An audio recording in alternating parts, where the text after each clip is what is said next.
A man has been arrested for allegedly a 15-year-old that he met over Snapchat. Instagram has become the #1 social media site. At the top of the free download. We've also seen firsthand the predatory symbiotic relationship that exists between Instagram and Snapchat.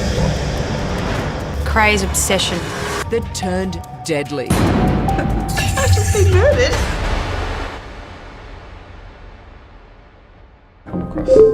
Carly was a teenage girl who met a guy online. Now this guy catfished her, but this catfish is way different than you may think, because the twist on this story done creeped me out. If you're a female, you may want to listen to this, because this is terrifying. Now, like I said, Carly was this teenage girl, and she loved fashion, and she had this emo culture style to her. Not only that, she started to meet new friends. But these friends that she was around, she didn't really like them because they would bring her out to parties. She would get a little too drunk and she would have sicknesses from going out and partying like this. And she know, like, this is not my lifestyle. I cannot be doing this. So she left these friends, and now she was alone until she met some new friends. And this friend would be Brandon online. And when she met Brandon, she noticed that they would have the same interest in music. So they would talk on and on and on until the point to where they started to gain feelings for each other. Very loving, very sensitive, just a little sweetheart. When she'd walk in the room, she used to just light up the room and people gravitated towards her. Oh, can I just say, if you're a female and you meet these guys online, FaceTime them. Or if you can't do that, if you're gonna meet up with them, bring someone with you. I already know the older women are gonna be like, what? I'm just saying. If you're not, just make sure you have protection. Now, this guy named Brandon does have a father named Shane. And she would tell everybody about this guy. Her mom, her friends, all of her family. Mom, this guy named Brandon, you have to meet him. He's an amazing guy. I can't wait for you to see him. I can't wait for you to... He's so cute. We like the same things. Mom. She said, oh, Mum, I've met this really nice guy on the internet and he's friends with all my friends and he loves all the music I love and he loves the things that I'm into and he gives me advice and this is sort of how it all began. It's exactly every parent's nightmare. Sit and watch it on TV and you never think it can happen to you. And my God, when it does happen to you. If you haven't found them within 24 hours, they're more than likely dead. She had agreed to meet a friend she'd been chatting with online for 6 months. This child's in danger. We should have known that. Now, I do want y'all to realize in 2006, yes, they was not aware of online creeps, but it's still happening to this day. The dad will even comment on their post just to support the young two couples. Now, Carly 15's birthday is coming up, and she says, Brandy, do you want to come over for my birthday? At first, he agreed, and then when it was time for the birthday to come, he didn't come. Matter of fact, Brandon would get very, very defensive towards her. So because Brandon couldn't make it, he said, but wait, my dad can. So I would love for y'all to meet my dad, you and your mom and your family. Y'all can have a good time with my father until we meet, Carly. And Carly was like, you know what? Okay, step at a time. It was Carly's first love. So Carly brings this info to the mom, and the mom was like, wait, we're not just bringing no person that we don't know to our house. I don't care if it's your boyfriend. I want to meet this guy first. I'm going to go meet this guy, and we're going to get coffee together, and we're going to talk. Depending how our interaction goes, when we there together, us two, talking, getting coffee, he can come to the party. Now it's party day. It's Carly's birthday. The next thing you know, this man turns up in our main street of our town because I didn't want to meet him at our home yet. And I asked him for identification. When we met, he gave me a security card license. And everyone is having a good time, and then Shane shows up, Brandon's dad. And then in the middle of this party, the mom looks out the window as everybody outside enjoying their day, and she sees something very crazy. Caught him look at her up and down in a really creepy way, and it sent a shudder through my body. She noticed how Shane is looking at her daughter. He didn't sit right next to her. He didn't do anything out of the ordinary, and I had a mother's instinct that was like, oh God. No. I know what's going on now. Now it makes sense. Y'all gotta realize I be getting into these true crime cases blinded.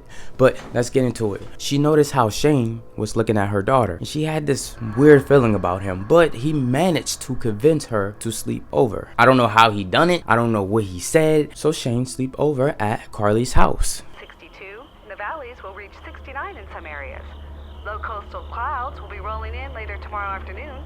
Tomorrow night's lows in the 50s, cool and breezy through Wednesday with a chance of rain on Thursday. U.S. Treasury. So he sleeps over there in the guest room, and then the next morning comes, and then the mom, she wakes up and she goes inside of Carly's room. It's quiet, knowing that everybody is still asleep. She opens up Carly's room, and what she sees, she just cannot believe it. She sees Shane laying in the bed with all of Carly's friends and Carly. She told him to get out, and after that, she was so mad she didn't even want Carly to talk to Brandon at the time, I believe. But Shane did leave a gift for Carly. So they opened this gift, and what they found was disgusting. It was a bunch of panties laying everywhere. Whoa. It was a lot of panties inside of this gift. And it was like, what? Why would he give us this as a gift? It was nasty, to the point where Carly said, you're gross and you're disgusting. So no one liked Shane no more. He puffed up, got aggressive, and stormed through the house and grabbed his bag. Carly was crying, saying, please sort things out with Brandon's dad. I really care about Brandon, Mum, please. She was pleading with me and crying.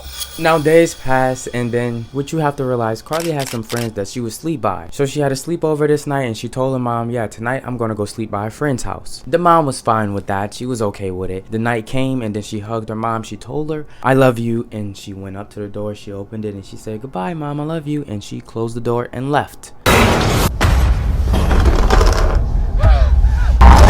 About 4 o'clock in the afternoon, she left. She gave me a huge big hug at the door. In fact, she gave me about 4 hugs. And as she skipped off the veranda, she said, love you, Mum. The next morning came. Carly didn't come home. It was no sign of her. The mom called and text Carly, no answer. Call and text Carly some more, no answer. So she started to get worried. So she calls the mom of the house where Carly's supposed to be at, her friend's house. When the mom answered the phone, she says yes. Hello, is my daughter there? She's not answering. Can I please talk to my daughter? Your daughter is not here. She didn't even come at all last night. Matter of fact, we don't know where your daughter is at all. Now, the mom calls the police. Her name is Sonia, and she gives a description of Carly, and then the police started to freeze and sigh because they tell her, ma'am, the way that you just described your daughter, we found the body laying on the beach, and this may be your daughter. Can you please come identify her? So the mom now goes to see if this is her daughter.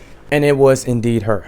Man found guilty of murdering teenager Carly Ryan. Murdered in 2007 by an online predator. Her attacker had created fictitious online identities to ultimately lure the teen to her death. Investigators investigating the scene, they noticed that she was fighting for her life. Her jewelry was scattered all over the beach. This person had a latex glove, meaning they came prepared. In 2006, they still had surveillance cameras. Remember, this is not the 1900s. We don't have to worry too much. Surveillance cameras always solves a lot of the problems. So they checked the surveillance cameras, and they noticed that she was walking with these 2 men. And they checked another camera going to another direction, and they noticed she was still walking with these 2 men to the beach. Of course, they checked Carly's phone, and they noticed that Brandon is the only reason why she was using her phone. Brandon is the only reason why she's here in the first place. They talked to Sonia, and it was like Sonia's Carly's mother, remember? And they said, remember that guy Shane that you met? Well, his identity is fake. He gave you the wrong number. He gave you the wrong ID, which was fake ID, and he gave you the wrong name. His whole life that y'all thought was completely fake.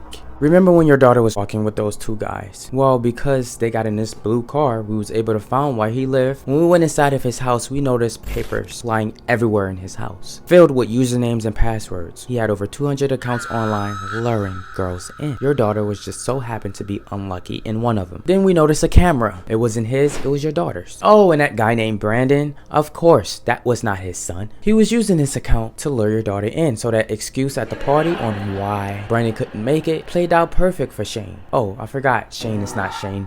His real name is Newman. And everything just went his way perfectly. And the lies he told your mom so he can sleep over played well as well. So we knew that night when Newman was laying in bed, he most likely looked at all of these girls over their sleep.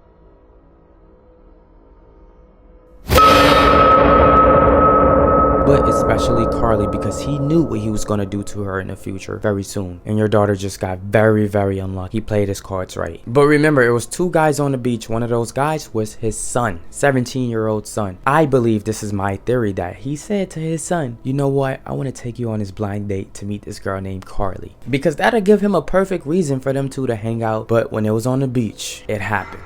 The 17-year-old son watched the father done everything to her. I believe the son didn't tell on the father because the father most likely said, if you say anything, probably murder his own son. They thought it was going to play out as it did because they was going to act like she just drowned. But she had 19 injuries on her body. Now, ladies, what's next for you? Are you going to meet up with these guys and just think that nothing can happen to you? Of course, it's not as extremely out there that girls meet these guys and things happen. But it's out there and it's there. So, be safe. If you don't be safe, just wait. I'm gonna whoop you. No, I've never whooped a kid before, but I've got a whooping as a kid. And I don't care if you're 40. All ages apply to this. So, stay safe or you're getting a belt. No, when I have kids, I'm not even gonna whip my kids, but I'm definitely... if I get a son, I'm gonna punch the hell out my son. Yell at them, ground them, but daughter, yell at her, ground her. But I don't know about whooping. I don't think I would ever... I'm not. Even though I have got whoopings before growing up, but it's fine. I just skirted off in your whip. Yeah, I just skirted off with your bitch.